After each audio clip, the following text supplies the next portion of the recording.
Good afternoon, good morning, good evening, and welcome, people, to episode 152 of Dude and a Monkey. I am one of your co-hosts, Mark Foster, and as ever, I am joined by my co-host, Ian Loring. I think it's the first time I've ever done this in this room without the light on, which is quite pleasant. Yeah, I have got my light on. I've got my curtains closed simply because where the sun is at the moment, it was shining straight in. Oh, okay. And was causing a problem. But yeah, I'm hoping that in the future I don't have to do it with this the J.J. Abrams fucking flare running right down the middle of my screen. Yeah. It does look like you're going a bit J.J. Abrams is dead on, man. Yes. So what do we have this week?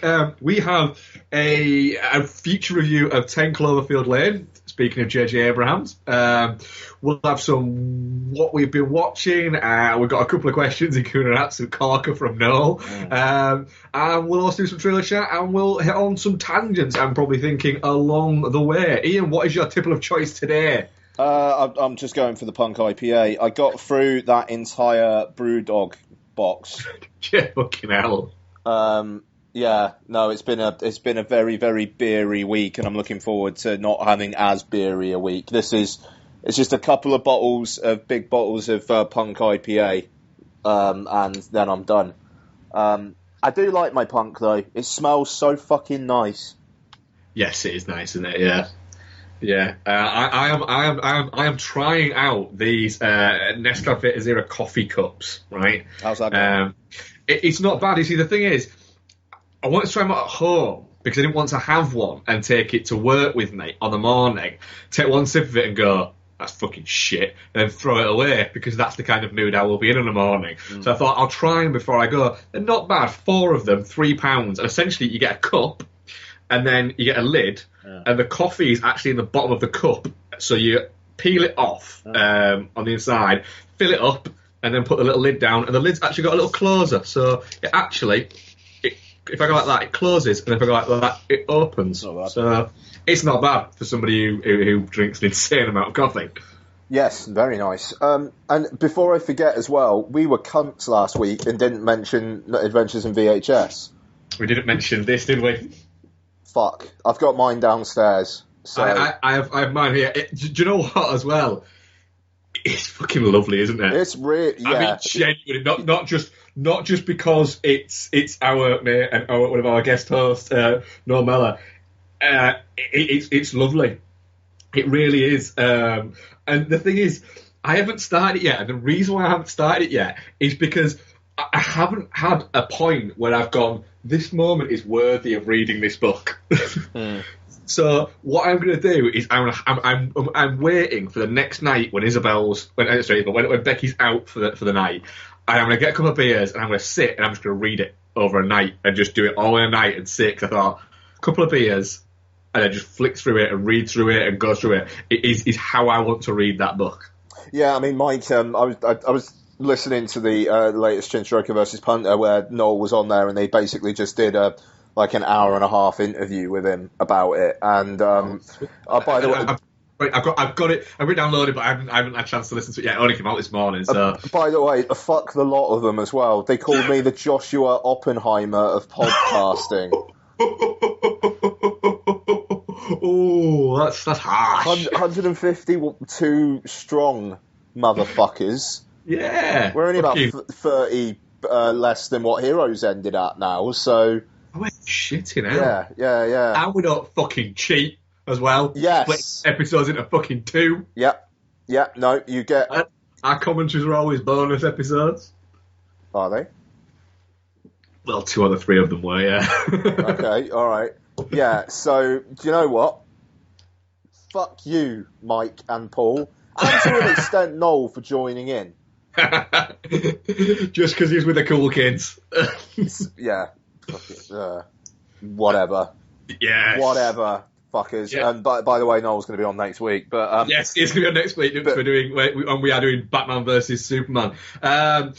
Has anything else happened in the week that we need to talk about? I mean, I'd like to just talk about Adventures in VHS a bit more because I've started reading it, and it is genuinely great, and it's of an era I barely remember. I mean, like my two only major video rental memories are Suburban Commando and the first Mission Impossible.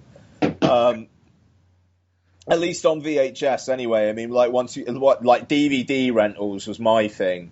Like, it's how I like saw like Cube and Pi, and like I really, really, very vividly remember renting them and like reading about Pi in Total Film and being like, wow, this sounds fucking amazing. So, like, I think I'm of and yourself, I think maybe slightly later generations, but the enthusiasm for it all is palpable, and it's not just nostalgia stuff. Like, Noel's giving it context of like the general feeling of the zeitgeist at the time as well. It's not just it's not, I wouldn't have expected this anyway, but it's not just like boobs, blood. Yeah, you know, it I don't know. It comes from a place of love, and I'm very, very proud of the guy, because God knows he's worked like a motherfucker on it. Yeah, absolutely. That is it. It was really exciting. I mean, I got mine came through last Monday, and on the morning it came through, and I had something to do. I had somewhere to be in the afternoon, and I kind of looked at it and went, "Oh, this is from Noel. This is my copy of eventually VHS." And I thought, even then, no, I don't even want to open it and then just open it and then throw it on the side and go, "Oh yeah, it's that," and then put it on the side. I was like, right, no, I need to open this when I can sit down with a coffee once I finish what I've got to do. So went off, did my appointment that I had to do, came back, and then was like, right, sit down, coffee, open it up and started flicking through it, and then went, I want to read it now, but I can't, I haven't got time, I've got shit to do. And then I sort of looked at it and gone, just start. No, I want to sit down when I know in my mind that if I wanted to, I could just go through it all. But the good thing is, it looks fantastic. In terms of the actual look and the feel of it, it looks amazing. Mm-hmm. So yeah, I mean, I've got a feeling we probably won't be talking about it much on the show next week, because I know Noel doesn't. I think he's kind of he kind of wants to move on, but the interview that they did was great, and it made me laugh a lot and got me through a really fucking painful run this morning. So not painful runs, run. So nice one. So what else has been happening this week? This screening room thing is interesting. Have you heard about this? So basically, Sean Parker of Facebook and Napster fame has devised this thing that, okay, J.J. Abrams and Peter Jackson have apparently come out in support of it, but James Cameron and Christopher Nolan have gone, no, what?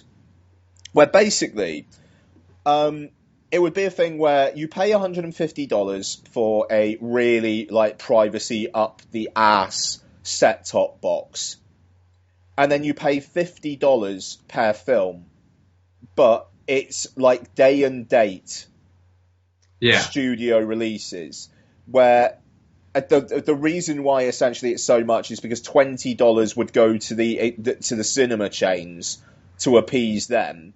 Yeah. But, you know, if you had a few people round, cut it down to like $10, and then like if you had like 5 people round, or like if it was a family, then, you know, maybe. But yeah, like, you know, apparently there's word that J.J. Abrams and Peter Jackson may actually have a financial interest in the company. That wouldn't surprise you, would it? Let's be honest. And actually, after saying that the light's not on, I'm actually going to turn the light on, which is a bit depressing. But yeah, so this is interesting. I mean, I've got a Cineworld Unlimited card, and I noticed that Odeon have come out with a unlimited-esque scheme.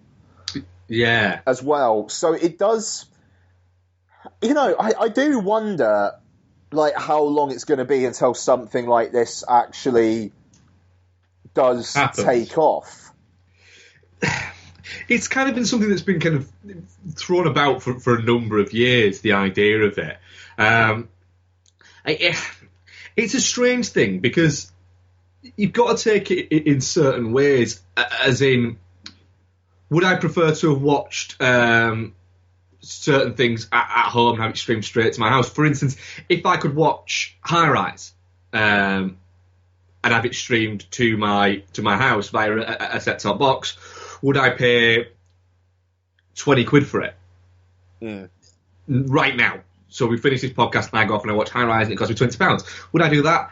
Yeah, probably, because that's the price of me and the price of Beckett to go to the cinema to go and see it. Would I do that? Yeah, I absolutely would. Would I pay, let's say, 30 quid for it? Probably not, to be honest. Not when I can just go to the cinema.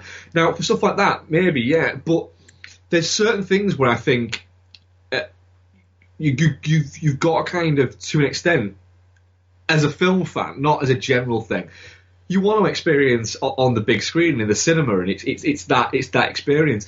The only thing that fucks up the cinema, really, for me, is the people. Is the people. Yeah. Is the people. And the fact has to be kind of made is both of us go to the cinema an awful lot, more than your average person. And I would say it is 1 in 8 where somebody pisses me off, 1 in 10, 15 where somebody really fucking pisses me off to the point of where I have to sort of say to them, stop fucking doing that. Which, the thing is, it's kind of like if you could get that, would I buy it? Well, 150 quid, absolutely, I'd buy that machine. But then 50 quid a pop is fine if you're wanting to watch the next Transformers movie and you've got 5 of your mates around, it's a tenner each. But if you're wanting to watch the new, for instance, Cloverfield Lane, and you look at that and go, what, 30, 40 quid for 2 of us to watch it, plus the 150 quid I've paid, plus they'll end up being like a fucking subscription service that you've actually got subscribed to be able to get it. So you could end up looking at it, you could end up looking at and paying over like the first year a ridiculous amount of money per movie. It seems more like it's an idea for, not for film fans, it's fuck all to do with that. It's an idea for people who maybe don't have time to go to the cinema or have too much money just to fucking throw away. So the cinemas aren't losing money on it. It's an extra revenue stream for the studios. That's what that seems like it might be to me. I mean, yeah, I don't know. It's just like once you've opened this particular floodgate, would it be more tempting for the exhibitors to say, well, let's just bypass the distributors? But then... Maybe. I guarantee you Cameron's argument against it, and he's right in his argument, will be the minute you make it available to stream onto a device in someone's house, the minute after that, somebody will have worked out how to get that off there onto a hard drive and online. There you go. Yeah, I don't know. It's true. Yeah, I agree with that. I mean, it's interesting because over the last month or so, have kind of started to fall back in love with actually seeing stuff on a bigger screen. The nature of being in a cinema where it's darker, there are no distractions. I went through a period which I think is kind of coming to an end now, where I think it was also connected to the fact that Lottie was pretty intense with Donna and was like mummy, mummy, mummy, mummy, mummy all the time. Whereas now she lets her get on with stuff more. Whereas so previously I was thinking like, if I can watch something at home, I'll do it because then like I'm about a bit more, and it's not like I want to be around less or anything like that. It's that I don't feel as bad because like I know Donna's always got this, but like she can like it's not gonna put any undue stress on her. So I'm kind of like getting back into that thing, and like The Witch last week, I genuinely believe that film would not have been as... I know you didn't like it, but that film would not have been as effective for me if I watched it at home with my Bluetooth headphones on. There's no way. Well, that's it. I mean, it goes back to what I said a few weeks ago, where I was angry with myself that I only saw Interstellar once at the cinema. I think I would have liked to have seen it more. And there's bits like that. You ask any film fan, what their major problem is with going to the cinema, and it's other patrons. Look at time schedules and releases and things like that. Yes, they're an annoyance. For instance, it can sometimes be hard to see something unless you live in a major city. I don't get it too bad because I live because we've got a picture house, so I'll occasionally get to see other stuff there. But, it might be 6 o'clock on a Tuesday. I can't get there at 6 o'clock on a Tuesday most Tuesdays, so there's that. But if I really wanted to, I could move things around and get there if it was something I really wanted to see. For instance, if they were putting Apocalypse Now on a fucking Wednesday afternoon at 1 o'clock, okay, I'd be there. No matter fucking what, I would be there. Even though I've seen it 3 times on the big screen now. But I would still go, taking that opportunity. So a takeaway from that, I suppose, on there. But I think cinema chains, I don't feel that sorry for cinema chains. They charge through the fucking nose for refreshments and things like that. And there's some points where they can't get the even basics right of cleaning the fucking screens. And what I say is the View I go to, because I go to View a lot more than I go to City Screen nowadays, has upped its game. It's had a change in manager, and it's got a lot better. A significant amount better in terms of that. So I'm quite lucky in that. Yeah, God, if the Showcase by me did one of these fucking schemes, I'd drop Cineworld like a stone.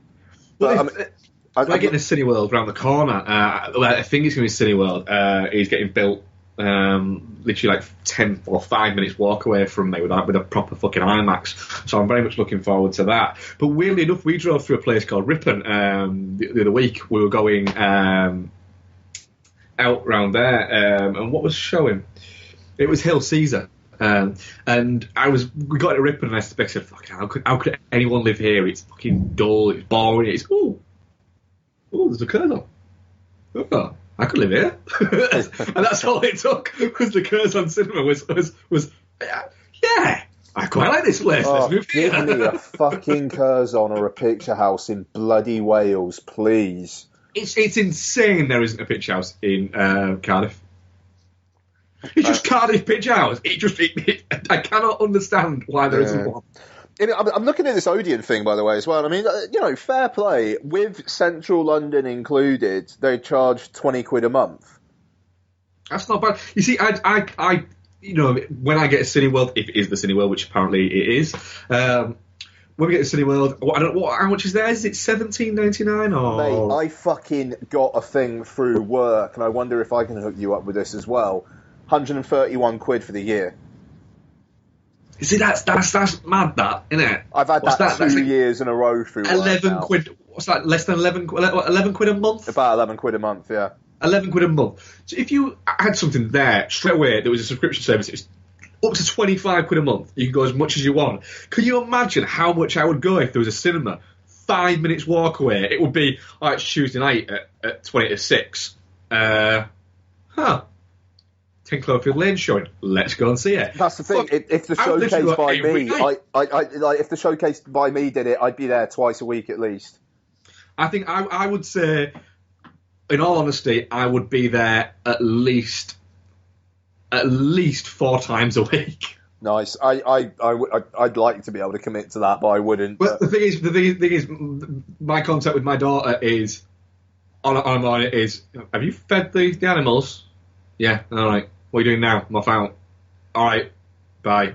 Yeah. How old is she now? Like 12. She's 12 in like a couple of months. Yeah. So. Okay. Yeah. So I suppose that's understandable. Yeah. I've got that excuse for lax parenthood. I mean, that's the thing. At the moment, like Lottie was just like, while you were restarting your computer, I could hear her going, "Daddy, where are you? Come downstairs." So it's like she's in that kind of mode at the moment. So, yeah. But yeah. Anyway, I don't know. It's interesting.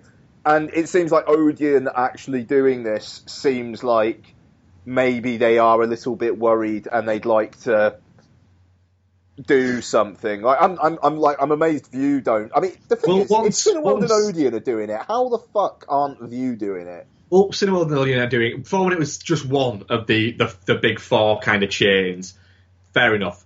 Now it's 2. View and Showcase are going to have to do something. They're going to have to do it. Otherwise, I went to a screening of 10 Cloverfield Lane today, and there was a few people in there, but the cinema car park was practically empty. Now, yeah, it was a nice looking Sunday outside, but fucking still, Yeah. You know, they're going to have to do something about it. Whether or not they will, cinema chains are often very, very, very slow on doing anything they don't have to fucking do. No, absolutely. But I don't know. I'm going to be at Batman vs Superman Friday morning. I'm going to go to the earliest showing I can on Friday morning. Yes, currently 9:15 on Friday morning is the earliest I can get to. But they haven't released all the times for from next Friday on for all the cinemas around me yet. And I'm fucking pumped to see it on a big screen. It's Good Friday, isn't it? So we're off work, you see, and Becky's cousin's having Isabel for the day and the night of the Friday. So we're going to go see Batman vs Superman, and then we've got the rest of the fucking day to do whatever, which, knowing Becky at the moment, will be take the dog for a walk and go for a fucking run. Nice. Yes. So, Ian, trailers. What have you seen this week? Fucking quite a lot, man. Yeah, there's been quite a few.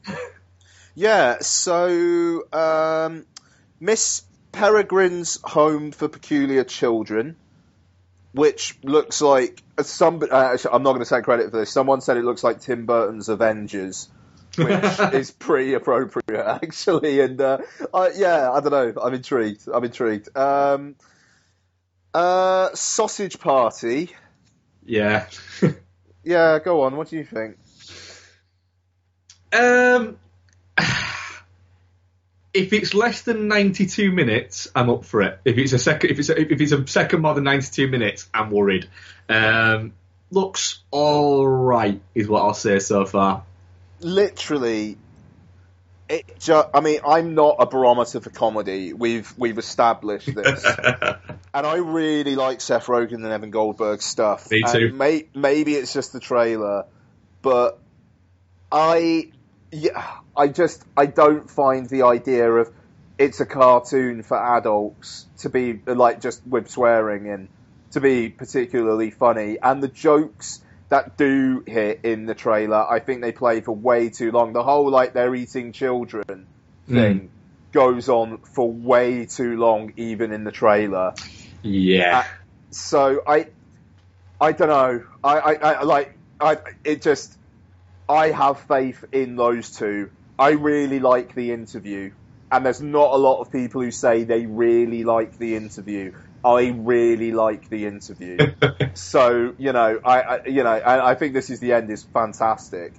So, I'm 2 for 2 with them as a writing and directing duo, and I believe they directed this as well. So, I've got to, it just, maybe the trailer's just really broad, but, I think it could be the trailer could be really broad, to be honest. Like you say, I've got faith in them. I'm not massively excited for it, but I wasn't massively excited for it beforehand. But I'm still very intrigued to watch it. Yeah, no, totally. So am I. I don't know. This just slightly let the air out of the balloon for me, but hey. Central Intelligence. Yes, please. I'll watch that. Absolutely, yeah. That just looks like the most easy watching thing you'll ever see. Yeah, I did one thing. What was that? I worked out 6 hours a day for the past 20 years, every day, which is brilliant. Yeah, bang on. That's yes, please. Yeah. Now You See Me Too, the sequel no one asked for, but I will happily watch. Yeah. I don't know. I can't believe Now You See Me's getting a fucking sequel, but okay. This long afterwards, after the entire trailer going, was Dave Franco in the first one? I cannot remember. Yeah, even enjoyed though they've switched out Isla Fisher. I don't know if Lizzie Kaplan's playing the same character. I'm assuming she must be. No, I don't think she is. Really? I don't think she is. That's interesting. Yeah. But I don't know. I just, what the fuck? Why? Why is Now You See Me getting a sequel? It looks like. Have you seen this trailer? Yes. It looks like he's actually going to supernatural. Which I don't know. There can't be any real world explanation for some of the shit that actually happens in this trailer. Well, exactly. That's my thing. Is it does seem like the entire thing is going to be one big magic show, which kind of makes me go, "There's no plot to this movie. It's essentially a chase magic show." All right, fair enough. I'm up for that. A Chase Magic show. That's yes, please, yeah. Yeah.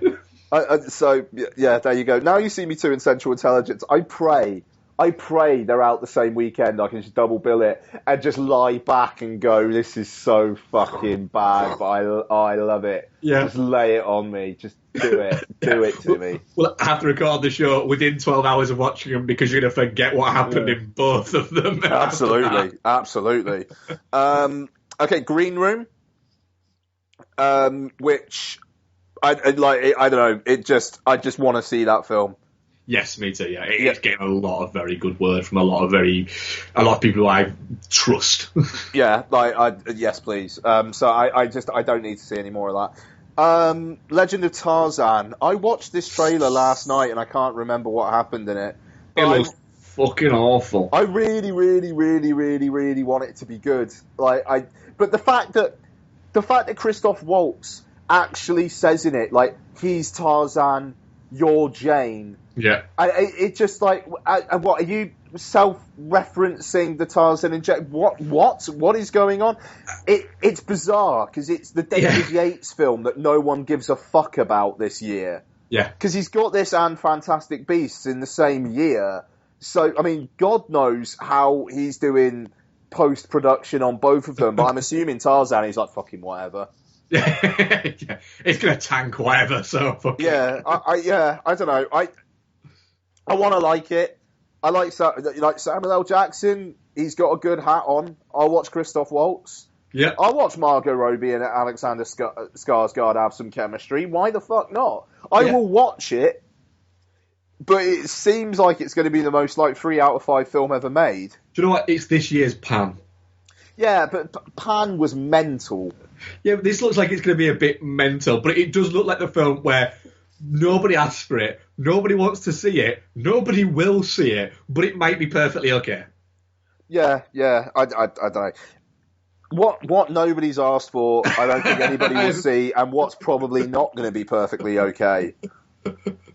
Go on. Ben-Hur. Yeah, the weird thing is, Jordan mentioned something about it, Ben-Hur, on our WhatsApp chat. And I was looking at something and I went, hang a minute, they're fucking remaking Ben-Hur. And then literally, later on that day, a fucking trailer dropped for it. So I didn't have a clue they were even remaking it. And then a trailer dropped. You know who's directing it? Tyler Backmenzoff. Yeah. Which means there will be an 8-minute shot, right, of a chariot wheel in the air in slow motion as a chariot flips over it. Yeah, the fucking image that's been doing the rounds, I'm looking at it now, of Morgan Freeman, doing the dreads, and with the dreads. I just saw somebody, tweet it with, no woman, no cry. And I just can't get it out my... why? I mean, the poster, the look on his face. Mm. The look on his face. The thing is, it's Jack Houston, an actor who you so want, because when you see him in interviews, he seems like a ridiculously nice guy. He was very good in, I think he was in Boardwalk Empire for a season. Sure. He was very good in that. But he's got no charisma at all on screen. When you see him on screen, he's quite charismatic, but it's just how can you come from the Houston family and have that little on-screen charisma? It's insane. The tagline, first to finish, last to die. Yeah. Also, as well, spoiler. Is Toby Campbell never going to not play a bad guy from now on? As soon as he turned up, it was oh, you're a bad guy. He's the bad guy. Straight away. Yeah, I don't know. It just why? Did Paramount actually just want to lose a couple $100 million or something? I don't know. Do you know what? It could have been a fucking runaway hit. I don't feel it. I mean, it's coming out in August. It's a couple of weeks after Suicide Squad. It's just a weird film. It's a weird film remake. It's a weird cast. It's a really weird director to choose. Yeah. When I actually responded to Jordan about it, I said, fuck, I really hope McG or Brett Ratner's fucking directing it. And then when I saw it was Timo Batmental, I thought, nope, that's better. That's better. I mean, was Abraham Lincoln Vampire Hunter his last director credit? Yes, I think it was. Bloody yeah! I mean, like You like that? you know, Abraham fucking Lincoln and someone throwing a horse at someone. Well, I like that'll do nicely for me. I like Abraham Lincoln Vampire Hunter. The thing is, I had a really day watch. I had a really good afternoon watching that with Andrew Jones. Oh, I remember you saying, yeah. Yeah, I went to London and I was a bit pissed and we had a fucking riot. It was the second time he'd seen it. I think it came out that day. And I think he went to a presser or something. But I like Timo Batmanbatov. I like the dude, but what the fuck is he doing Ben-Hur? It's a weird one, that one. it's Ben-Hur. Why? It doesn't make sense, does it? What fucking studio head in their right mind said, "Oh, yeah, the guy who last made Abraham Lincoln Vampire Hunter, he's spot on for a remake of Ben-Hur." Ben-Hur. I mean, like, God, you get a feeling somewhere there is on a notepad there is a list of names that are all crossed out, and at the bottom it just says like number 11, somebody else. Yeah. And then Timo Batmanbatov kind of wandered in and they went, so who are you again? Oh, I directed Wanted and Abraham Lincoln Vampire Hunter. What are you doing next week? Yeah. I mean, if it's good, then awesome, you know. But I hope it gets good reviews. I hope people just go, do you know what? Actually... The poster is just continuing to blow my mind. The look on his face. Like, is that anger, or is it, like, is he scared, or is he really, really fucking jacked to the tits to be riding a horse? I think he's jacked to the tits. Jesus fucking Christ. Right, and, X-Men Apocalypse. The poster for X-Men Apocalypse, Michael Fassbender looks like he should be on the front cover of like a Backstreet Boys album. The pose he's striking and the look on his face. Yeah. Look, I don't know, man. I mean, I don't know. I'm really, really fucking worried about this because it looks shit. There's no way to get around it. It looks like shit. It looks, I think we've said before, but it looks like a combination of contractual obligation and please let the new characters actually resonate with people so we can just keep on doing this. Please. Yeah, it looks like a collection of fucking offcuts from Singer's first two movies that he's touched up a little bit. It looks awful. The giant Oscar Isaacs grabbing what's his name? McAvoy? No, it's not McAvoy. It's Evan Peters. Whatever his name is. Yeah. Oh, right, really? Okay. I can't remember who's playing. Quicksilver.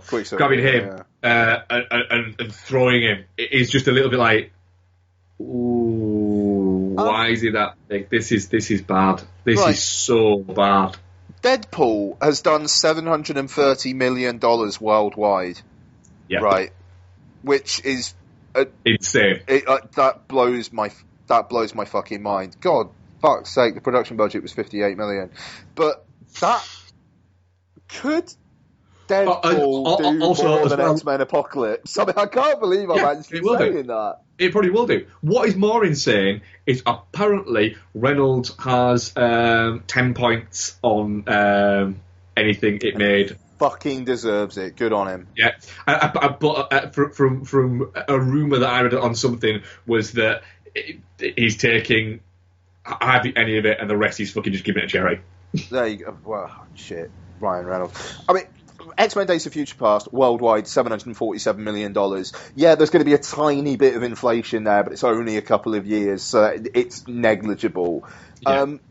Deadpool is going to outgross Days of Future Past. If the X-Men film that actually had Hugh Jackman in it, as well as all the other people, does $747 million, Apocalypse does not beat Deadpool. What the fuck?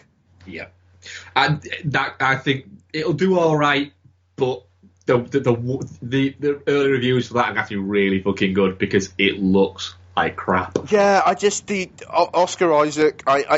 It's an interesting idea of the first mutant and whatnot, and like getting his like 4 horsemen, and it's just.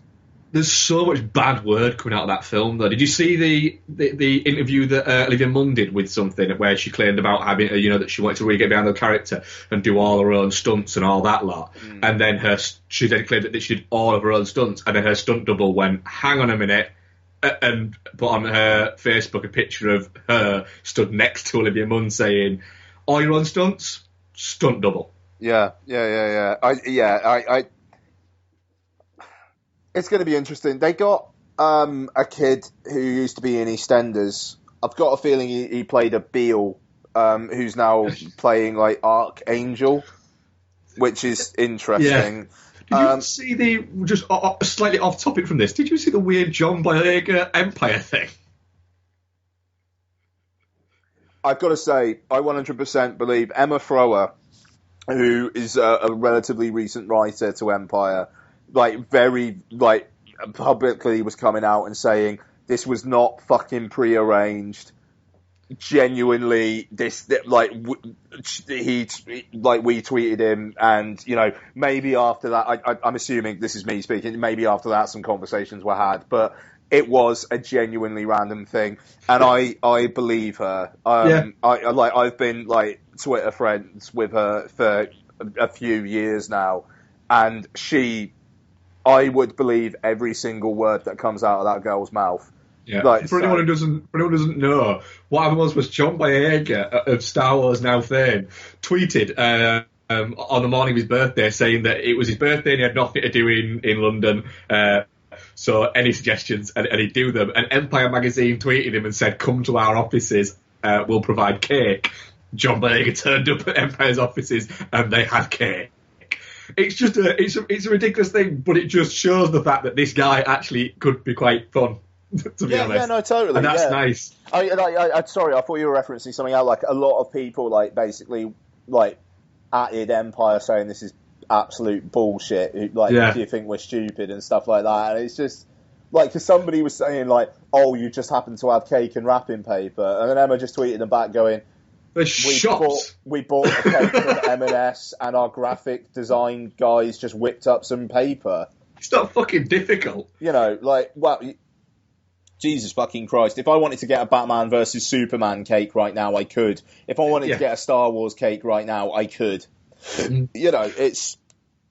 Yeah. Also, as well, social media thing, there was a great picture arrived. Sylvester Stallone tweeted a pic of himself on his Instagram and Twitter and everything with Bruce Springsteen, and it was literally for me that's my two heroes right there. That's my two heroes stood next to each other right there, which was fantastic. Yeah, Stallone's fucking social media game is fucking top. He just does little videos of himself just walking around chatting shit. It's brilliant. Was that it for trailers for yourself? I've got one more to throw out there. Yeah, I think so. Anyway, go on. The Shallows. Have you seen the trailer? No, I haven't. Is this Blake Lively versus a shark? Blake Lively versus a shark. Yeah, okay. Blake Lively on a tiny little rock, right? On a tiny little rock, wearing nothing but a diver's not suit thing, but a wetsuit top and a pair of shorts on a rock against a shark. Sold. Yeah, I'll watch Absolutely that. Sold on that. I'd like it to be 80 minutes, but I'll watch that. I have a feeling it probably will be. I couldn't see him trying to stretch that to 100 minutes, but I will fuck it. If it's 2 hours long, I will fucking happily watch Blake Lively on a rock wearing not a lot for 2 hours. Wonderful. Glorious. Yep. Cannot fucking wait. The only person who's more excited for that movie is Becky. Sorry? The only person who's more excited for that movie than me at the moment, I think, is Becky. Nice. Very nice. Right, so... 40 minutes without further ado, 40 minutes in, feature review. 10 Cloverfield Lane, a spiritual sequel of some sort set in the same universe as Cloverfield. Written by Josh Campbell, Matt Strucken, and Damien Chazelle, which a lot of people seem to be confused by. He wrote Grand Piano. He wrote Grand Piano, which is a might be better than fantastic 10 Cloverfield Lane. It might be. Directed by Dan Trachtenberg, starring John Gallagher Jr., Mary Elizabeth Winstead, and John Goodman. We are all spoilers all of the time. So, if you haven't seen 10 Cloverfield Lane, don't wait until we spoiler it, because we're going to spoiler it within the next few seconds. Yes, so Mary Winstead appears to be driving away from a situation in her life that appears to be a situation with her boyfriend. When Voiced she by is Bradley Cooper, incidentally. Is it? Yeah. I knew I recognised the voice, but I had no idea who it was. She's then run off the road. She wakes up on a mattress tied to a water pipe via her knee. Turns out John Goodman has tied her to it. And the reason is there's something gone on outside and they are in a safety bunker. She's there with him and a guy called Emmett, played by John Gallagher Jr., but she doesn't quite know if John Goodman is telling the truth or not. Ian. My Canadian cousin just commented on my link to last week's show, which is kind of blowing my mind.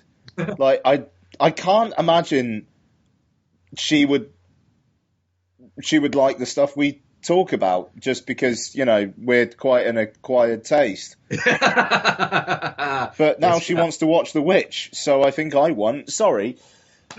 God, sorry, that just blew my mind a bit. Hello, Laurie, if you're watching or listening to this. Hello. Yeah, okay, 10 Cloverfield Lane. Yeah, the thing is, I don't think there's much to it beyond the what's going to happen, oh, that happened. And I think it's a pretty serviceable one watch, but I don't really know why anyone would particularly go back to it. I like Mary Elizabeth Winstead's arc. She arc them? Yeah, apparently. Well, she stops running. Okay, she stops running from things. Okay, fair enough then. John Goodman, I like him. I don't like how his character goes. And John Gallagher Jr. may as well have not have been there. I have problems with 10 Cloverfield Lane. But I think that as a genre piece, it gets the basics right, and it, in moments, does very, very, very well. I want to say one thing before I forget. I genuinely thought in the first 15 minutes the score was never going to shut up. Yes. Mark. It's a weird film, I think, 10 Cloverfield Lane, because it does literally exactly what it says on the tin. In terms of, if you've seen the trailer, you can pretty much guess what's going to happen in the film. It takes an awfully long time to get going, really. You're watching it going, okay, but get to where we are and establish where we are, and then we can start getting to where we're going. Because you're taking an awfully long time to establish, essentially, you're in a bunker. Yeah. You're taking too long to go there, because you're looking at going, well, is she actually captive in that room? Well, no, I know she's not captive in that room, because I've seen trailers and posters where she's not captive in that room. So can you stop fucking pretending she is for the fucking 10 minutes? Which I think is where the film... Usually when you have a film that is... it's too long, that film. It is too long, I think, for the type of film it is, for the kind of claustrophobic movie it is. Yeah. It's like 103 minutes. Yeah. It should be no more than 94 minutes. So I know it seems like picking at 9 minutes, but honestly, you just sit for 9 minutes and do nothing. You can't look at your phone. You can't do anything. You've just got to sit for 9 minutes. 9 minutes is actually quite a long time.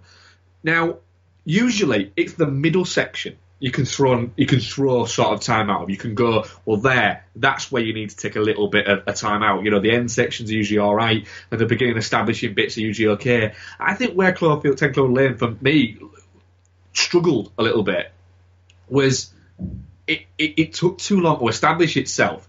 And then where it became, it kind of got itself back was the fact that you're watching it going, well, Mary Winstead's playing essentially very much kind of like the closer I can get to it, and is kind of like that girl next door kind of thing, which she's brilliant at doing because she's very relatable for people. And then you've got John Goodman's fantastic. John Goodman's always fantastic, and he has this wonderful thing with him. He can flip between being affable and nice, and he's off to go and make dinner, to being fucking terrifying in a facial expression.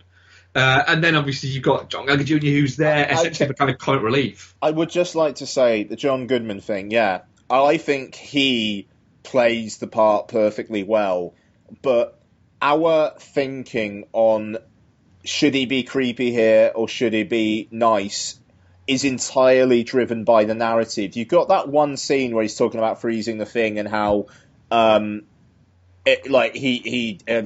learned that when he was out at sea and he used to freeze like his commanding officer's door lock and stuff, and that comes pretty much immediately after Winstead sees the person outside, and so it's like, okay, so now we're supposed to like him so he can have the bit where he's likable.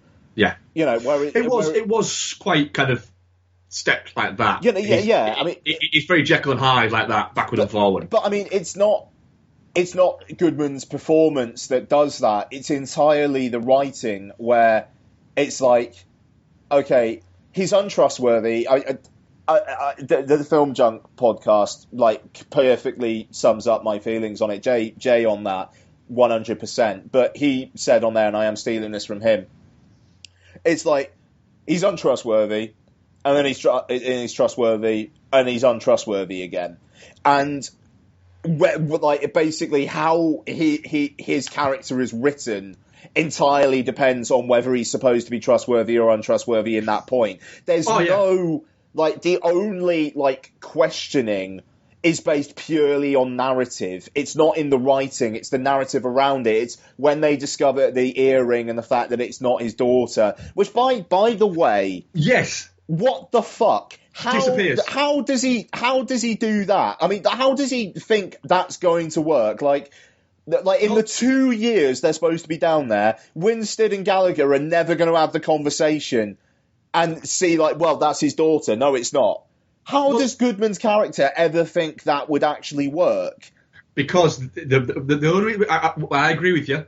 No, please, devil's advocate it. Go on. But what I will say is, he sees himself as he is the one who's in charge of that situation. The book that the photo is in his room, which they're banned from going in. So that is the only thing. I'm not saying it's a logical explanation, but that is how I'd see it from him. The other bit, though, that you raise a very good point there, is that's a thread that's left very much fucking hanging. The daughter and Brittany. What happened to Brittany? Did he kill her? Why was she there? And does his daughter exist? Did his daughter ever exist? Does he have a daughter? Did he kill his daughter? Did he kill his daughter? Did they really move away? Was he ever in the Navy? Or is he just a fucking nut job? There's all of these things where there's so many threads left hanging. As soon as he shoots John Gallagher Jr., it is just all character development now stops, and now it's just plot for the last 25 minutes or so. His character has nothing after that. From that shot to the end, it's nothing. He might as well been played by a bag of potatoes with a John Goodman face stuck on it, because there's nothing for it to do after that moment, other than kind of be a little bit right in the end. Yeah, I mean, that's what I found interesting, but they don't really ever acknowledge it. To be fair, he had a theory and he was right. Yeah. But it is. Yeah, that's it. And then when she gets out, it's kind of like, oh, hang on a minute. He was right, but he was nuts as well. Yeah, so it's a little bit of have your cake and eat it too. He can't just be a nutty conspiracy theorist and she gets out because he's just taking things too far. No, he's got to be a serial killer or whatever. And what's the point? What is the point of it? There is no narrative comeuppance for it. There's once he shoots John Gallagher Jr., it's her against him. There's not really any speechifying or anything like that. There's no real justification. It's right, he's a psycho, fine. It's disappointing because Goodman is decent in it, and I think Winstead's good in it as well. I think the performances are all great, to be honest. I think that's what keeps the film interesting is the performances. In terms of the story, I think it meanders a lot. You're interested because there is the mystery element of what is out there. You kind of have an idea that he's not entirely bullshitting, and that there is something out there because you see the woman, and you kind of already, with the fact that it's referencing Cloverfield, you know that he's just not just a nut job. Narratively, it doesn't work if he's just a nut job. As soon as they saw the woman, I was just thinking like, right, okay, Goodman's character is right, and that's interesting. That is interesting that he's right, but he's doing things in the wrong way. Exactly, yeah. And then they do nothing with that. Yeah, it does seem to be a film where everything happens where it's burst, this will happen, and then we stop, and they sit, and they chat, and then this happens, and then they stop, and they sit, and then this happens, and it's very much like that, and it is a little bit... There should be more... I felt there should be more to it, really. There should be more for them to do.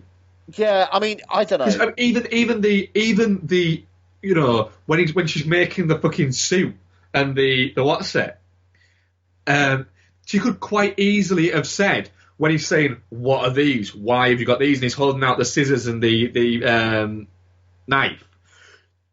Why not just say, "Oh, I was using a survival book and I was making a gas mask." Why? In case there's a gas leak. Yeah, it's just like, well, we're going to be going at some point, so why not have a suit? So I thought I'd make one. You know, his character would probably go, "Oh, that's a good idea, actually, that. Yeah, that's a good idea." He would have probably done that. Yeah, no, totally. I don't know. I seem like, why does he have to go down that road? And, you know, John Gallagher Jr., they shoot him, oh, great. And then, hey, aliens at the end. And then, I don't know, that last 15 minutes or so. I mean, I liked when she stood on the car and she saw the ship and she was like, "You gotta be, like, fucking kidding me," or whatever it was she said. Yeah. You know, that was good. But then it's just her versus Alien. And I've got to wonder how far along the process this became a Cloverfield sequel. Yeah. Apparently, it was a film originally called The Cellar, and then they kind of, like, they did this. But, so it's like... Was it originally going to be all set down there, and it was all going to be done off security cameras? That's the question. That's the question. I mean, like, maybe, like, originally was she just going to get out and that was going to be it, or... So are you thinking it was a bit Die Hard 4, where they had a different script and they went, "Wait a minute"? Yeah, well, I mean, apparently it was a completely different film, and then they just slapped Cloverfield in there. That's the rumour. I mean, the connections with Cloverfield are few and far between. I mean, obviously, you got that shot towards the end with the postbox sign that says 10 Cloverfield, which could have been was going to happen, and also could have easily have been just additional shooting. Like, Mary Elizabeth Winstead isn't in the same shot or anything. She just drives off, and it cuts to that. The thing is, the monster as well has some design similarities, like the kind of the bulging breathing thing. The sack. Yeah. The Cloverfield monster has that as well. So it does, like, yeah, all right, fair enough then. But it would have been interesting to see what exactly it was before. It's quite amusing the fact they stole the way that they kill it from the David Duchovny movie Evolution. Evolution, yeah. Except it's not Head and Shoulders. Yes, it's not Head and Shoulders. It's a bottle of Glenmorangie, I believe, or Glengullion, I think, actually. So yeah, that was quite amusing. But it did. The thing is, I'm pretty sure Abrams has mentioned previously that he'd like Cloverfield to become like a series of films that are all set around the same universe but don't actually cross over each other to an extent. The thing is, this very much sets up a sequel. Yeah, it does. And this... This feels like Cloverfield could have been the initial attack. Like, they send one down to see how much shit it can do. And then this is the second, like, almost like a scout or something. And then this is the next go at it or something like that, apart from the fact they never actually reference... Like, it could have been happening at the same time. Yeah, no, totally, exactly. Could have been happening there. And then, you know, that's fine. But the interesting thing is, it sets up a sequel. It does set up a sequel at the end of this as well. But it's kind of like, well, hang on a minute.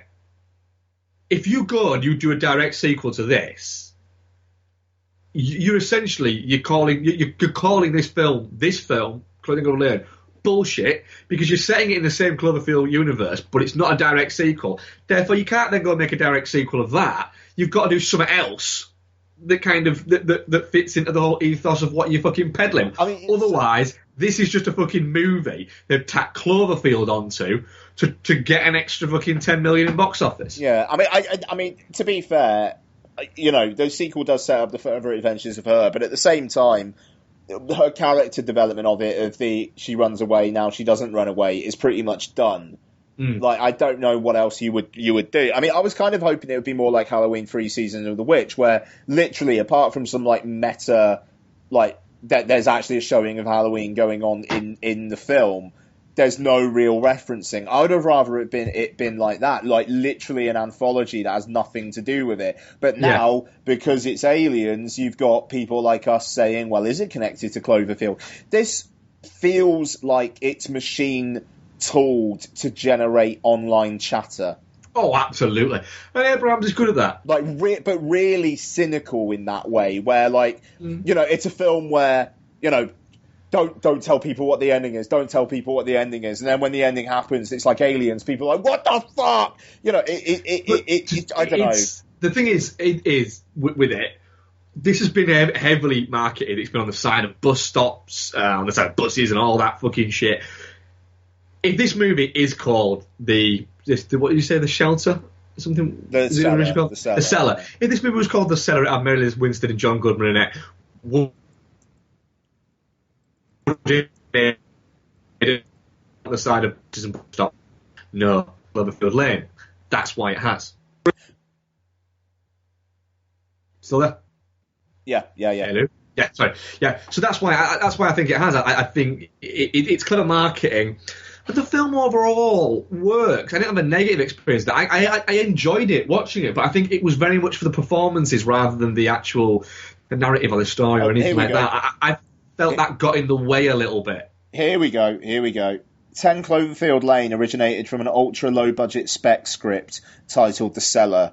It was included in the hit list of 2012, an annually produced list of spec scripts written within the year that had impressed the voting members of the tracking board, whatever that is. In 2012, Paramount Pictures bought the script and commenced further development under Bad Robot Productions. When Bad Robot became involved, the film was assigned the codename Valencia to keep exact details of the production a secret. Damien Chazelle was brought in to rewrite the draft and direct the movie, but he dropped out from directing when Whiplash received funding. On April 3rd, 2014, it was reported production for Valencia was greenlit to begin in the fall of 2014. Excuse me. Under the direction of Dran Trachtenberg. Here we go. During production, the filmmakers noticed core similarities to Cloverfield and decided to make the movie what Abrams calls a blood relative or spiritual successor of that film. Quote, the spirit of it, the genre of it, the heart of it, the fear factor, the comedy factor, the weirdness factor. There were so many elements that felt like the DNA of this story were of the same place that Cloverfield were born out of. Those characters and that monster are not in this movie, but there are other characters and other monsters. This movie is very purposefully not called Cloverfield 2 because it's not Cloverfield 2, so if you're approaching it as a literal sequel, you'll be surprised to see what this movie is. But while it's not what you might expect from a movie that has the name Cloverfield in it, I think you'll understand the connection when you see the whole thing. Trachtenberg has stated that 10 Cloverfield Lane does not take place in the same fictional universe as Cloverfield. Winstead and Gallagher mentioned that during production they were aware that the movie had thematic similarities to Cloverfield, but did not learn that there would be an official connection until they were informed of the chosen title only a few days before the release of the trailer. Abrams came up with the title after finishing Star Wars The Force Awakens. See, that's leaving a bad taste in my mouth a little bit. It does seem very much like... That just seems very much like they've done that just as the worst type of fucking marketing gimmick. So basically, it had fucking nothing to do with Cloverfield whatsoever. It doesn't have anything to do with Cloverfield whatsoever, but we've still called it Cloverfield because it's a little bit similar and it's the same production company. Mm. So, Star Wars 9, Star Wars 58, Cloverfield Planet. Yeah, that's a little bit cynical, I think was the word you used a minute ago. And you're spot on fucking right. You know, I enjoyed the fact that it could have been set in the same universe. When the fucking director comes out and says, yeah, it's not, it makes me go, so the film that was written and that you directed couldn't stand up on its own, so you had to tack on Cloverfield? Yeah. We have faith in what you're making, guys. Yeah.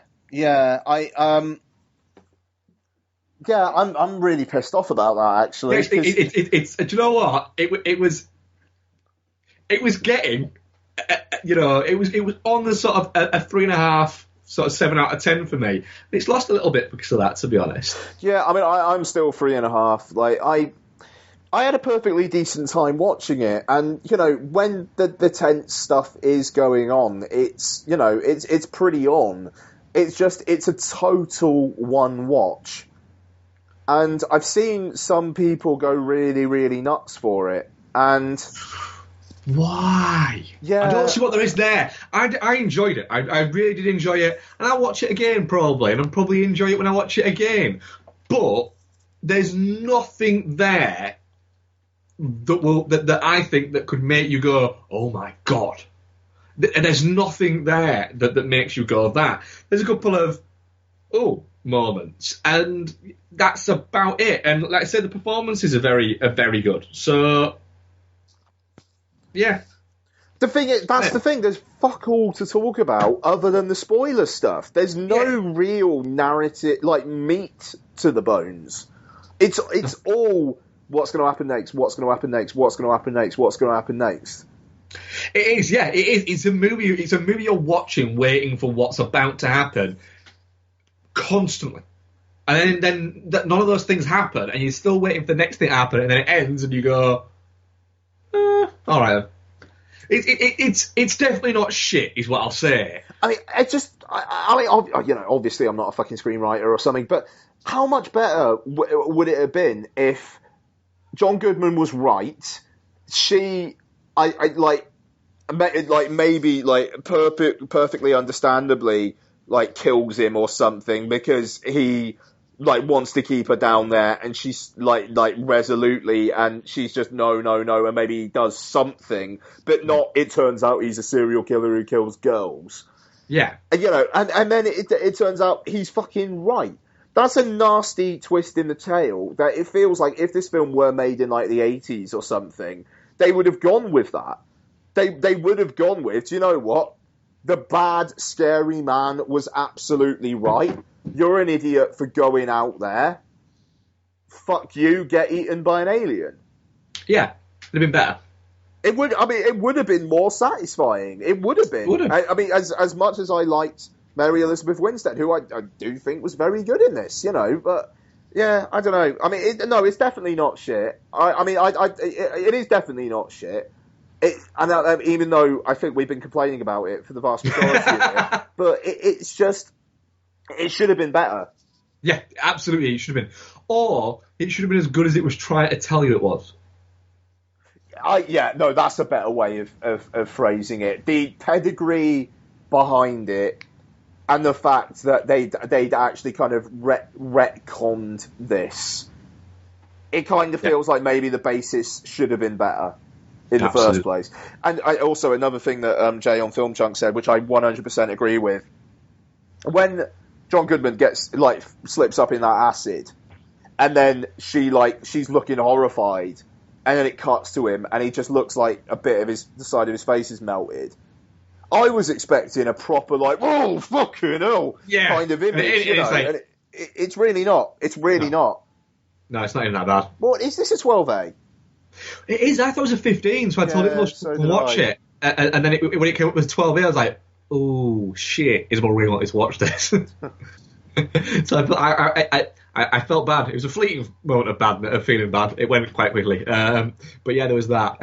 So yeah, it's definitely not shit from both of us. But yeah, it tried to pretend it was better than it was. Oh, I like the credits, by the way. Sorry, I really like the credits. Yeah, both the opening ones, the way it's it does the car crash, and it's just kind of they're popping up. But then the end as well, they're the kind of the title font drifting down and stuff. That was awesome. Sorry, it was quite a nice visual kind of pizzazz. Gordon, Ian, what have you been watching this week? So I've only actually got a few other things. I've been wasting my time playing Tom Clancy's The Division, which I'm not going to do anymore. I spent 10 hours on that thing, then realised I'm literally doing the same thing over and over and over again, and I could have watched quite a lot of films in that time. So no. Are you done with that motherfucking shit right now? Yeah, I am done with that motherfucking shit right now. Yeah, I've only watched a few things. I watched Cloverfield, surprisingly enough, which I think really stands up. It does. I watched it on New Year's Eve. Actually, I watched it with Isabel and Becky. Nice. Yeah, I think it's really, really, really solid. The production value is still great. Just having found footage where the shots are so obviously choreographed, but they feel really natural. But they get it, everything. You need to know, all the visual information is there, and it doesn't feel too motion sicky or anything like that. It's really, really, really well done. And I think we're far enough away from it to that I think the hipster annoyance has been lessened. Yeah, certainly. It feels like even the music and stuff, it doesn't really feel particularly hipstery anymore. It just kind of feels like mid to late noughties. You've got a bit of Gorillaz in there and a bit of Kings of Leon. And yeah, it feels like more of a timepiece rather than look how cool we are. Yeah, exactly. But I think it's aged pretty well. And it's really intense as well. The last 10, 15 minutes I forgot how full bore they are.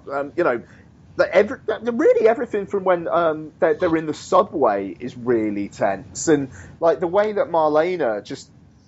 I like the way that characters just kind of go. The boyfriend who gets hit by the thing on the bridge, and Marlena, the fact that it's guys, I'm not feeling very well. Bite, and then 10 seconds later she's dead. Yeah, and the way that you still get the acknowledgement of that. HUD kind of breaks down at one point, but then we've still got some shit to do. I like that they don't over egg that stuff, but they still acknowledge it. It's not like they're all military people and they just crack on. I will say that the military guy who's yeah, it's really bad out there. They don't know what it is. Exposition. You're looking for a way out. Yeah, there's a way out over there. I'm not going to go out there. I don't really know why you are, but I'm not going to stop you. You could easily stop them, bud. Yeah, you could. You just hold your gun at them and go, don't go. And do you know what? Only one of those people probably made it out alive thanks to you. So, well done. Yep. But yeah, Cloverfield. It's on Netflix. It's 77 minutes before credits, I believe. That made me... That really brought back memories of being in the projection booth, where I made up one of our prints of Cloverfield back in the day, and just looking at the amount of reel there was left and being that can't be credits already, can it? Because I'd have to identify where the credits start so I could put the pulse on there to make the lights go up. That's some back in the day shit, man. We used to you'd have to put a little piece of metal tape on the side of the print and then the projector reader would pick up on that and then raise the lights, and then you put another pulse at the end of it to actually shut the projector down. I'm trying to find the credits. I'm like, that cannot be the bloody credits. And I'm like reeling through it, being like, there's got to be something in the credits at least. Go. There's got to be something. Go. And I get to like a minute towards the end. I'm like, oh fuck. All right. Well, I'm gonna have to chop, reverse them around, then go back then, aren't I? Oh, for fuck's sake. Then going back, and it's like, wow, shit, that really was the credits. It was like half the reel was credits. And I was thinking, this is a really, really, really short film. It is. Yeah, I mean, oh God, because, sorry, tangent, but I remember when Paranormal Activity, when we got the Prince of that in, and I purposefully didn't put the lights up pulse until the very, very end after the credits, even though nothing happens, and all it is really just credits flashing up on the screen with no music and just ominous noise in the background. And the amount of people who just fucking stood in and sat in there at the end of the screen and they were waiting for something at the end, and it didn't come. And I just did the lights up, projector off within a couple of seconds of each other. People. It was great. I loved it. It was great. I actually got told to change that back because people were complaining that they were trying to leave and couldn't see shit, and because the lights weren't on. And one of the managers was like, right, whoever made that print up, can you just fix that, please? I was like, oh yeah, sure, yeah, fine. But for the opening weekend, it was just hundreds of people trying to fucking fumble their way out of the bloody room in the dark. And other people just sat there glued no, there's something coming. Oh, can you hear me? Yes. Yeah, sorry. I don't know. I was a bit of a troll. I Do you know what? I would have appreciated that. It's just because the end of Paranormal Activity as well, there's literally no music. It's just creepy. And I just let it run. No, it was good. Anyway, yeah, Cloverfield, great stuff.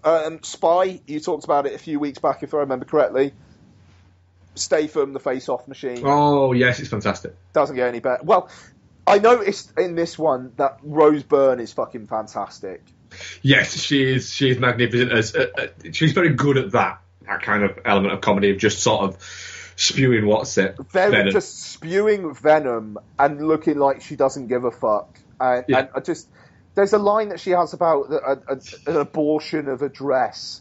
Just the way she says it, where it's it's so nonchalant. It's it's great. I mean, it is a bit long.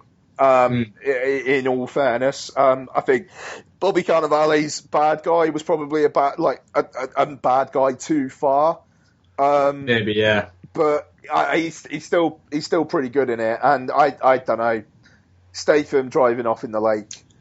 I think I'm going to drive down the coast of Italy for a while, and he just fucks off in the lake, and then at the start of the credits, you just hear him go, "I'm in a fucking lake." It's the bit before that gets me, where she goes, "Where'd you get that suit?" And he goes, "I fucking made it, didn't I?" Yeah. The thing is, you don't know if any of these are just lies or whether or not it's actually true. Oh God, the bit about I once successfully impersonated Barack Obama making a speech to Congress, and she's just like, "Well, that's just not true." Yeah, the face-off machine bit in what is it is one of my favourite bits from last year. Yeah. You do have to put 50 cents in it. Well, I've got to provide my own 50 cents. Yes, because it doesn't fucking exist. I know there's a face-off machine. It's just the way that he slams his fist down. He's pointing. He's like, I know there's a face-off machine. And it's glorious. Spy, cracking. And I've just got one more actually, which is good because we've gone along. No, we've done all right. They Live. Oh yeah.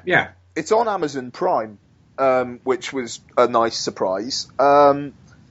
it's really, really, really weird watching They Live and having the Studio Canal logo coming up at the start, and not the old mental one, the new, quite kind of like classy Studio Canal logo.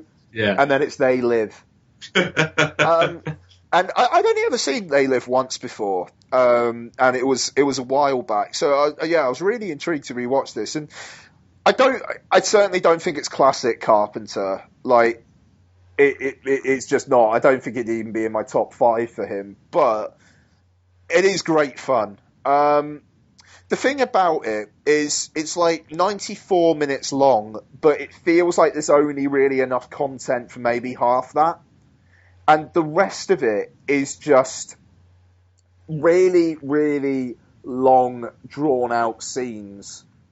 So, like, the setup, like, he doesn't even get the glasses until, like, half an hour in. Mm. And then when he gets the glasses, he's just wandering about for about 10 or 15 minutes. And it is a little bit like, we do kind of get the point here.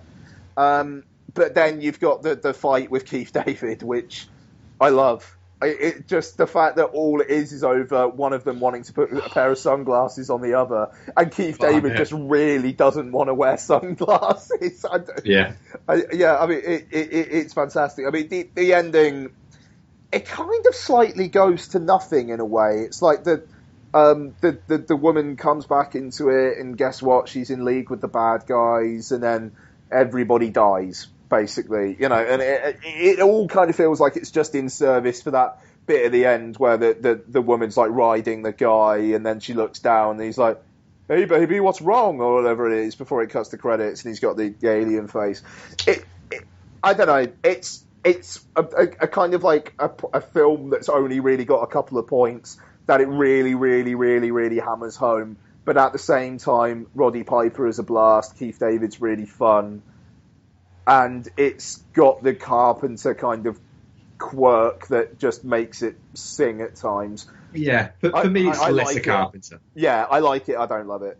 Yeah, I mean, I'm exactly the same with They Live. It's not in my Carpenter top 5, but I still enjoy it. But if I'm going to watch Carpenter, it ain't going to be that movie, to be honest. No, I mean, I don't know. Assault from Precinct 13, Halloween, Escape from New York, The Thing, In the Mouth of Madness.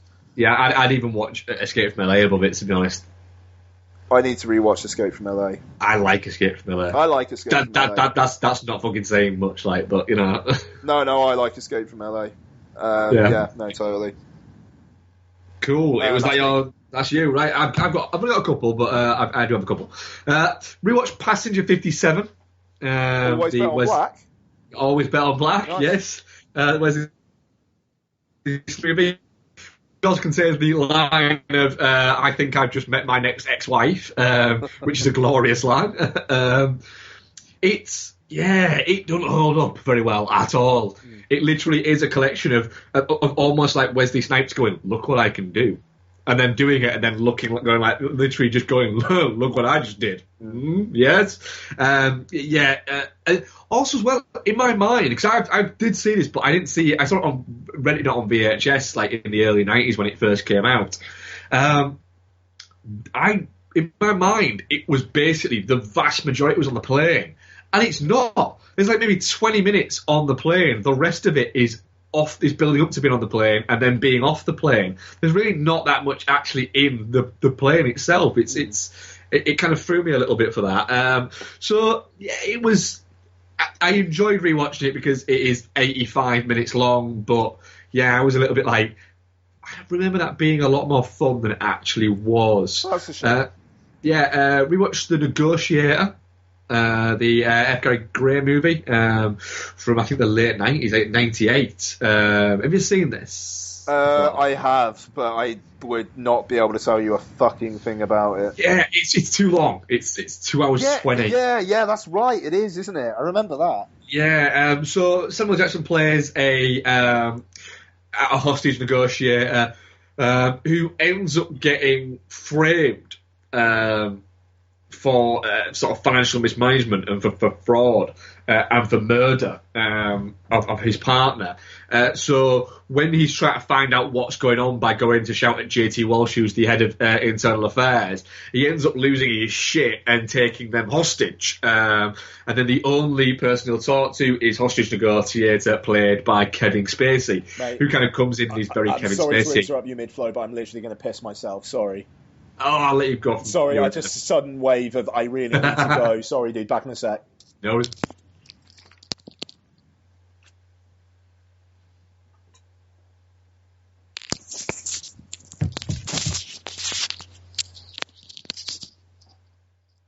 Oh, dearie me. I've been wondering why it's been getting so cold in this room. I just realised the window's been open.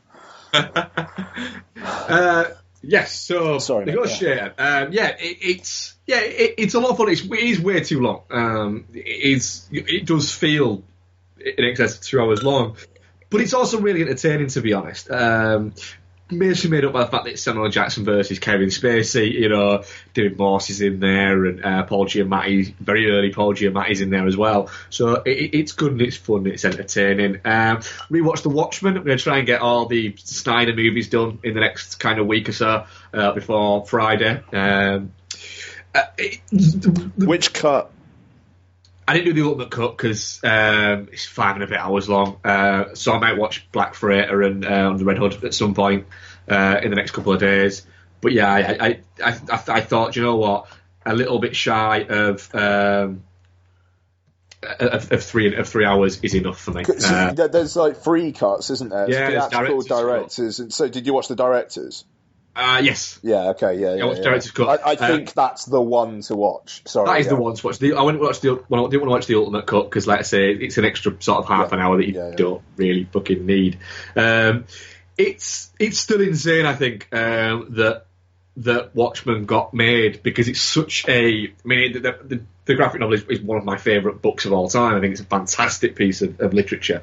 But it is insane, the fact that this movie, when it goes as weird as it goes, it's amazing it got made and how completely fucking nihilistic it is.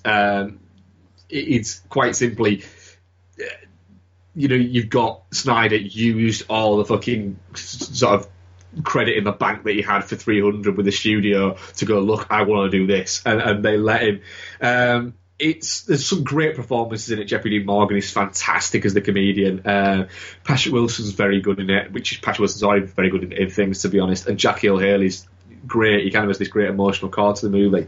It's a really strange movie, I think, Watchmen. In terms of how it is, it works, I think, if you want it to work. Whereas if you don't want it to work, you can quite easily pick holes in it.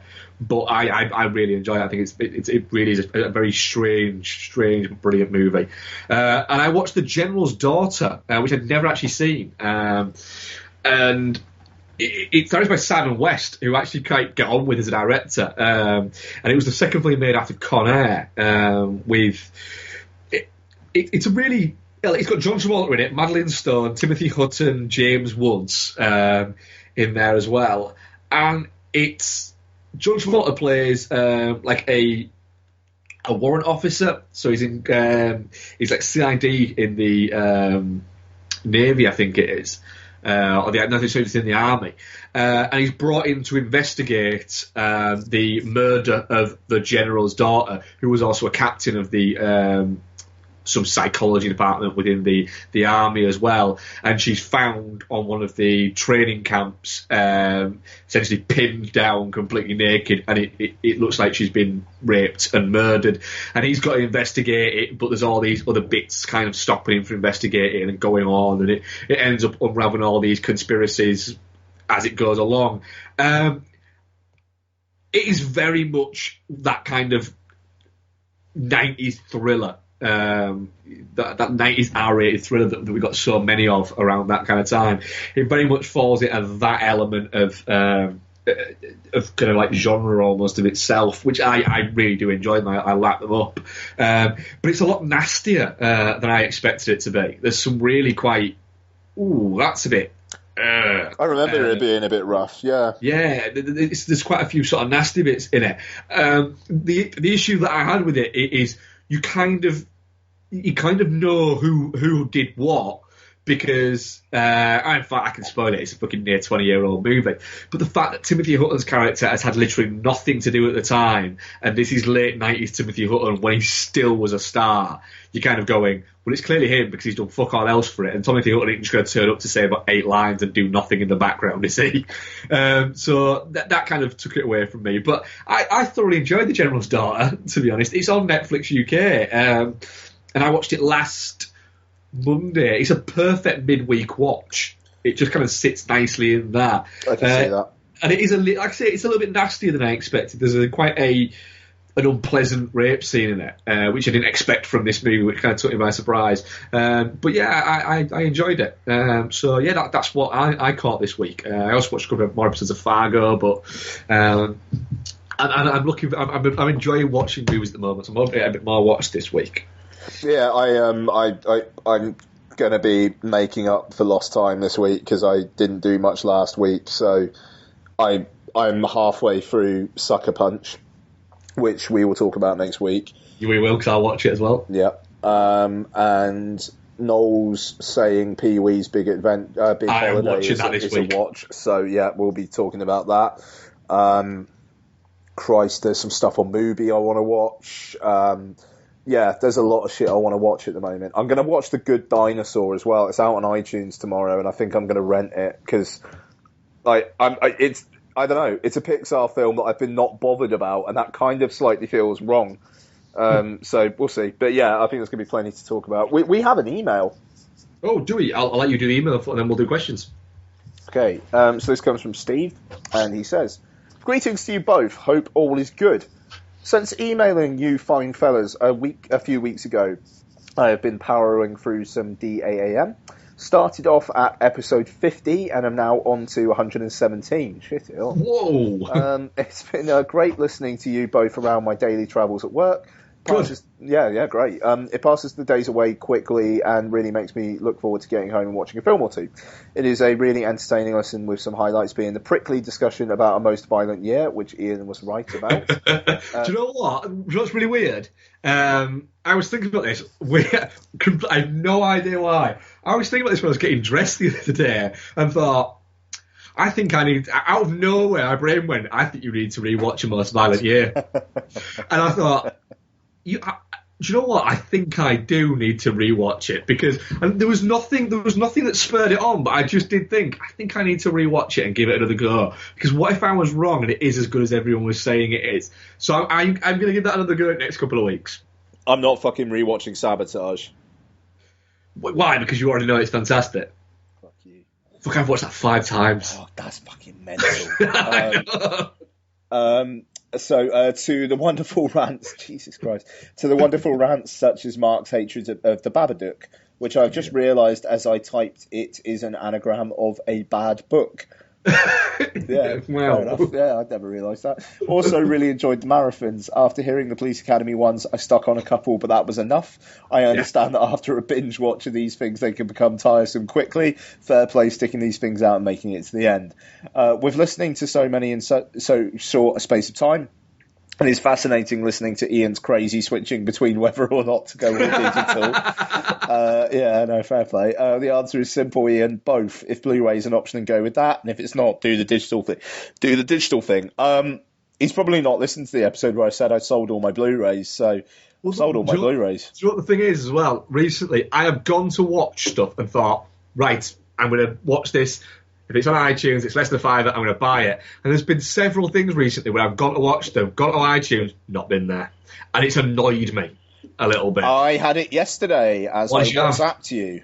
Yes. Yeah. Well, no, I had things that quite literally weren't there. Couldn't buy them. Not available on iTunes. And it's not been like 1 or 2, it's been 5 or 6 recently, which has kind of bugged me a little bit. I've always found other shit to watch, but yeah, it's kind of fucking bugged me a little bit, that. Yeah, I have an alternative method for what I would do in that situation, but I won't go into it. Oh, so do I. He continues, well done with the show, and I have to say that your enthusiasm for film is really contagious. I love my films anyway, but listening to you guys chat about films really does add to my own enthusiasm for the movies too. Saying that, my spending on Blu-rays the last few weeks has spiked a bit, and it's tough to justify to the missus, especially after my Odeon Limitless purchase. Oh, there you go, the other week. Let's not worry about that, and my, at least I'm not spending it on crack line works a treat every time. It's good. A couple of questions. Yeah. What happened with your book, Ian? I'll answer that first. Didn't do anything. I interviewed a key member of the production team, and it became, I don't know how to phrase this. It became evident to me that looking into the making of Sunshine might not be something I would like to do, considering I came at it from a place of love. Yes. Let's just say. Yeah.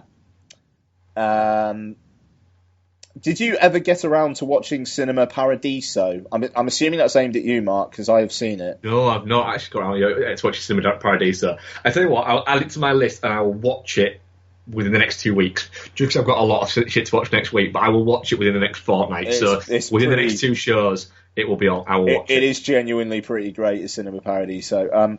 How the hell do you both have the time to watch so many films and at the same time do a podcast and also keep the families happy? I don't give a shit about my family's happiness. No, my kid's old enough that I can get away watching shit. And the other bit is I watch a lot with my wife, so it's great the fact that we do that. And the other bit is I only sleep 4 hours a night, so... You know, my wife very heavily spends time on her child photography business in the evenings, so we don't... The thing is, I don't go like out drinking with the guys or anything a lot. You know, most of my social stuff is done online, so I think I spend enough time with my family that if I want to go off to the cinema, it's not the end of the world, as I was saying earlier on. If Donna is upstairs doing photo editing on the PC, I'm going to watch a film. I'm not going to feel guilty about that. Donna wants to do it. It is work, but it's work that she wants to do, and she has 2 monitors set up, and she just watches Netflix on the other one while she's doing stuff, so I don't feel guilty. So, yeah, and I watched it on the train. It's a bit hard at the moment because I'm studying for financial planning exams. So, that's another reason why my film watching's not exactly been on the one a day. But... yeah, there you go. You know, you just do it. And to be fair, my Sunday evening podcast recording slot has been going since Heroes, and that was like 2009. Yeah, so it's just what I do. It's great, you know, the fact you have an understanding of a family. I'm the same. You know, my wife's very understanding of the fact that, you know, her and Isabel do stuff. 6 o'clock on a Sunday is when they will watch stuff that they wanted to watch, or they'll do whatever. So there's that, and then, you know, sometimes I have fittings where I might be out from 8 in the morning and I might not go home until 8 o'clock at night. There's somewhere I get home for fitting at 2 o'clock, 2, 3 o'clock in the afternoon, and then I have a shower, get myself clean, and then I can go and watch something. So I'll do that, and I'll stick something on and watch something for an hour. But yeah, sometimes you don't watch stuff all in one go. You watch it in a few bit goes. But yeah, I genuinely don't really sleep that much, so I only sleep like 4 hours a night. So some mornings I'll get up at 6 in the morning and watch something, and some nights I'll go to bed till 3 in the morning, so I'll watch something then. You know, you get plenty of time to watch something then. So that's when I get my time to do it. Yeah, there you go. So we manage it. And he finishes off, right, lads, keep up the good work and keep spreading the enthusiasm. All the best to the pair of you, Steve. P.S. Get onto YouTube and have a watch of the last short film I made called Big Highland Murdering Bastard. Just search the word BASTURT and you will see it. I would love to hear a Dude Foz rant about how shit it is and makes the Babadook look like The Exorcist. I will give it a watch before next week's show. Marvelous. I will give an honest opinion of it, I assure you.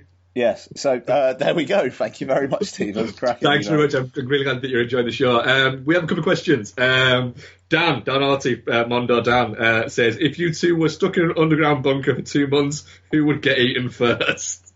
Right. Let's say the answer at the same time. 1, 2, 3, Mark. Me. There you go. There we go. Yes. And then Noel's spectacular question. I'm never going to be allowed in Viva Brazil in Cardiff ever again because of meat. Yeah. Right. No, Mella. Your ship has sailed off course, and you've discovered what at first to be an uninhabited tropical paradise. However, decided to spend a couple of days there, you come to realise it's been home to 4 other men. Mark Wahlberg, Joel Edgerton, Tom Hardy and Oscar Isaac. Before long, it becomes clear that all of the men have contracted a form of tropical madness. Nevertheless, you feel compelled to get them to medical help as quickly as you can. The problem, your ship can only take 4 people, meaning one of them must be left to die alone in a state of perpetual insanity. Bear in mind that they will be with you in close quarters for the long and arduous journey back to civilization. Which 3 seamen do you receive on your poop deck, and who is left to the wrath of Dementia Island? Wahlberg's fucked. Well, for me, I'll give you my reasons. It would be Oscar Isaac. For these reasons. 1, I'm not telling a fucking mad Tom Hardy that he can't do something. No fucking way. 2, I reckon George would spend the entire time and you wouldn't even notice he's there. Unless you really needed something to do something and he'd just fucking do it and you'd be like, who the fuck did that? Oh, shit, cheers, Joel. Cheers, Joel. And he'd go, and he just back off. You'd be like, oh, Tom, did you see that? No, I was eating this shark's face. All right, Tom, fair enough. I would just laugh at Mark Wahlberg. I would literally give Mark Wahlberg a jar with a bee in it and watch him laugh at it. Watch him go, oh, what the fucking hell's that? For hours. And Oscar Isaac needs to take her down a thing or two, because so far he's a little bit too fucking perfect. Can you imagine? It would be, you'd be like, okay, it's been a tough day. It's been a tough day, right, Tom? Right, Tom? It's just been a tough day. It's been a tough day. What's your name again? Joel! Shit, Joel! Yes! And Oscar Isaac would just go, we should all sing, guys, because I don't know if you know, I have a voice like an angel. You're like, you're a cunt, you are. You're a really nice guy. You're handsome as fuck. And you can sing and everything. So I just imagine I'd spend the entire time scowling at it, trying to turn Tom Hardy against him. So that's my reasons why Oscar Isaac get left, because he's too perfect. Yeah, no, Oscar Isaac would just be entertaining in an all-round way. Mark Wahlberg wouldn't. He'd just be like, where are my boys? Where are my boys? My boys aren't here. My boys aren't here. Right, you lot are going to be my boys. Right, I want this. No. That is a fair point, actually. Yeah, I forgot about that. But I still reckon you could confuse him really easy. You could go, did you know that Henry called you a cunt? You'd be like, Henry? Who's Henry? Henry? You haven't met Henry? No. But he said you're a cunt. Like, I'm going to find Henry. And he'd spend the entire time looking. Every time he comes, you go, where the fuck's this Henry guy? He's hiding from you, Mark. He's scared. He's scared of you. He'd spend the entire time looking for Henry. I'm telling you. You have a fucking whale of a time. Like, Tom. Mark's gone fucking snorkeling looking for Henry again. As Tom Hardy literally is there with his pet shark, which is a dead shark that he's got his hand up its arse just moving its thing. You'd be like, you really have gone mad, haven't you, Tom? It'd be a fucking barrel of laughs. And all the time you'd be thinking, Oscar Isaac's just sat singing a shellfish. That's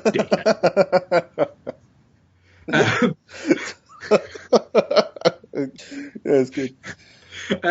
So, Ian, what are we covering next week? Batman, Superman, Justice Time. which could either be ridiculous, entertaining, or absolute trash.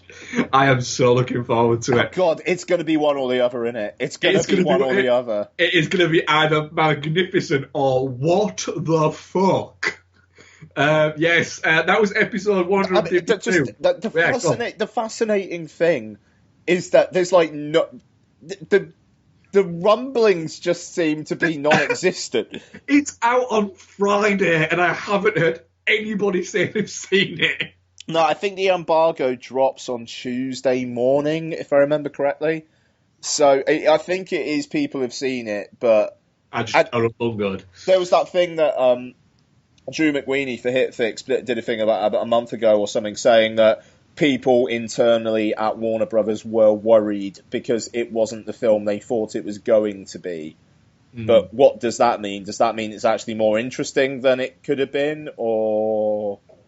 Who fucking knows? Who fucking knows with that film? Because the trailers are all over the fucking place. There looks to be an awful lot going on in that movie. How long is it? Is it 8 hours long? It looks like it's going to be 8 hours long. I think it's 2.5, but the R-rated director's cut is apparently half an hour longer. There's an R-rated director's cut? Yeah. Oh. Batman, let me just see if I can get the runtime. 151 minutes. That's 2.5 hours. The credits are going to be like 10 minutes long, though, so yeah. I can deal with that. Jeffrey Dean Morgan's in it. Is he? Who's he playing? I don't know, it was just on the BBFC website. Oh, I'm behind that. I'm always behind seeing Jeffrey Dean Morgan in shit. I want to see what the fuck is Jeffrey Dean Morgan doing in it. It would be brilliant if he was playing the comedian. Oh, I hope it is. I hope he's wearing like a Watchmen pin or something like that. Oh, that'd be just as like a little nod. Like the fact that in Watchmen there's a nod to 300, the comedian's room is number 300. Yeah. Because imagine how much that's going to piss off the geeks if Zack Snyder references... I reckon Zack Snyder should reference all of his movies in every single one of his movies, because that would just piss people off, and that guy loves pissing people off. I didn't realise Scoot McNairy was in it. That's yeah. Cool. Scoot McNairy's I think Scoot McNairy's been in every movie since like 2011, just no one noticed. Yeah, that's true. Neil deGrasse Tyson plays himself. Ooh. Oh, I did that. You see, everything I hear about it, the more I hear about it, makes me go, that sounds brilliant. That sounds terrible. That sounds brilliant. Carla Gugino plays Ship Voice. Yes. Patrick Wilson plays POTUS. Hang on. As in, okay, Patrick Wilson, I think, might be playing the President of the United States. It's going to be fucking batshit, this movie. Jeffrey Dean Morgan is not in the credits in IMDb at all. BBFC just done a really fucking weird... Like... Or have they kind of... Like, have I just spoilt something? Even though I know Jenna Malone got cut out. Oh, Thomas Wayne. Shit. Yes, I did know that. Yeah, he is. He's playing Thomas Wayne, yeah. Bloody hell. Yeah, Jenna Malone was like in the theatrical cut. She's been cut out, but she's going to be in the R-rated version. So it's like, who the fuck is she playing? Tits McGee. That'd be good. Yes. Right. Yes. Episode 152 over and out. Contact us dudeandamonkey@gmail.com, @dudeandamonkey, @Ian Loring, @dudefoz. Check out the YouTube because I will have a weekly thing starting on Monday. That I'm going to do every Monday, but it'll probably out every Monday or every Tuesday, one of those 2 days. I'm not going to say it's going to be every Monday because it might be the occasional Tuesday. So you'll hopefully look forward to that. How's the website going, or shouldn't I ask? The website, I've actually got time off this week, so the website will be up by next Friday because I've actually got days off. Okay. Because I've got fittings, but I've got fittings that I don't need to go on, so I've got a couple of days. I've scheduled a couple of days off, and one of those is scheduled sides to the website, cool. Which I think in my mind is actually a lot closer to being done than I think it is. Mm-hmm. It's just been getting time to do anything has been insane at the moment. So thank you very much for listening, guys, and we shall speak to you next week when we will have Noel on with us. I'm pumped for next week. Batman versus Superman. I've got a feeling I'm going to enjoy it. I've got a feeling. Famous last words, but yeah. Cool. Right, I am going to go and eat.